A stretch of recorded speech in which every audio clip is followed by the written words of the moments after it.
for the second reason that we wait to really launch the video ads, because we want to start kind of generating some results.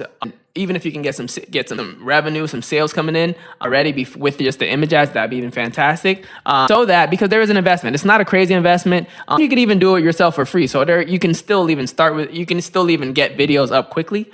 If you did not know how to create videos, or you don't have the time to, here, I'm going to give you guys the hack. I'm going to give you guys two great platforms for you to be able to get videos for your video ads. All right. So the first platform is going to be Bands Off Ads. All right. This is a platform that most people typically use for e-commerce, but you can also put in home services in there as well, and they'll be able to create ads for you, vertical style, square style, and they'll even make you different ads angles to test, different intros in the ad. So they'll even give you multiple ads to test, right? So I always suggest starting each campaign with 3 ads. So they give you that, which is fantastic. All right.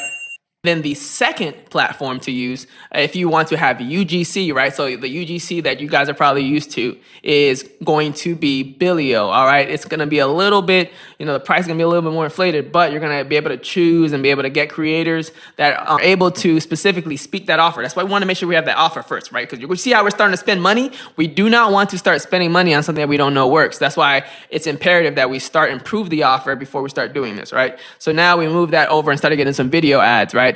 Now we got those video ads created for the angle that we know works. And then from there, we took those same videos, implemented them into that lead form campaign, and we launched those. All right. So the next campaign that we launched after launching the video lead form campaign was the retargeting lead form campaign. All right. So what that is essentially us remarketing, so presenting ourselves again to people who have initially seen our ad. So whether they clicked our ad, whether they viewed our ad, whether they visited, they started entering a lead form but didn't finish, a bunch of different options. We retarget them based off of any action that they took that showed that they're probably interested, all right? That they're more than likely interested in solar. Something might have probably came up with their kids. Things happen, right? You know how fast things move. Like you've probably seen a post right from somebody that you know, and it just disappeared quickly as soon as you left your phone and came back. All right. So this is what retargeting helps us overcome. It allows us to put ourselves in front of those people over and over again. And so what we did with our retargeting campaign was we created multiple different creatives to hit different pain points for our audience, right? So whether you were tired of, you wanted to save the environment, whether you wanted to save on your electric bill, just different angles, so that whether you have kids and they're driving the cost of electric through the roof, different angles, so that because we do not know exactly what's the pain point that's causing somebody to move. All right, so we want to be kind of talking broad, but we do that in a retargeting campaign because we don't want to just be doing that message to everybody, because that will cost a lot of money. And these people who see these retargeting campaigns, they can probably see multiple different creatives, which then makes them a higher quality lead when they actually come in. So anybody that you're going to be noticing through the retargeting campaigns are probably going to be some of your best leads, all right? Because it's statistically proven, and it's even the numbers growing more and more, the amount of touch points that people need to see you, right? So people need to consume. I remember it used to be 7. They used to see you at least 7 times, and I think it was 11 times, and then now I'm hearing 7 hours worth of content they need to consume. There's a lot. So we want to make sure that you're staying in front of the people that initially showed interest. So we're squeezing the juice out of every dollar that we're investing. And the last thing that we did on Facebook was a test, and I suggest testing this as well.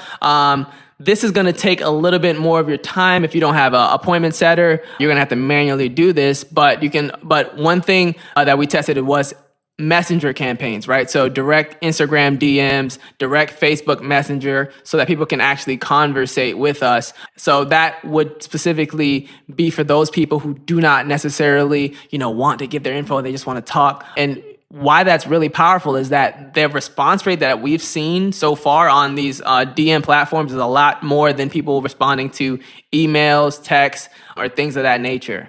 So we tested that. Next, we're going to really look more into that, but that really wasn't really the bulk of a lot of our leads. But we had a lot of good conversations that we're looking forward to exploring.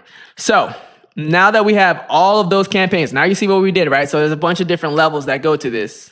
All right, now that we proved out our offer, we proved out our targeting, we have images, we got video ads, we all that going. Now we had a great multitude of leads coming in from different sources, like still Facebook, but different traffic sources on Facebook. It was now time, since we proved out, transition over to landing pages. All right, now. Why did we transition over to landing pages? Landing pages allows us to really be able to speak specifically to the different pain points. It allows us to be able to even incorporate things such as a survey onto the landing page. It even allows us to include things such as social proof, showing that other homeowners are entering it and showing that we're just trustable, right? We're a trustable online source that other people are coming to all across the country to learn more about solar, right? So we were able to really achieve a very high conversion rate with this landing page, strictly with Facebook. All right, so I believe it was anywhere from 20 to 30%. I'm gonna pop up the numbers here, so we'll boom. You'll see that here.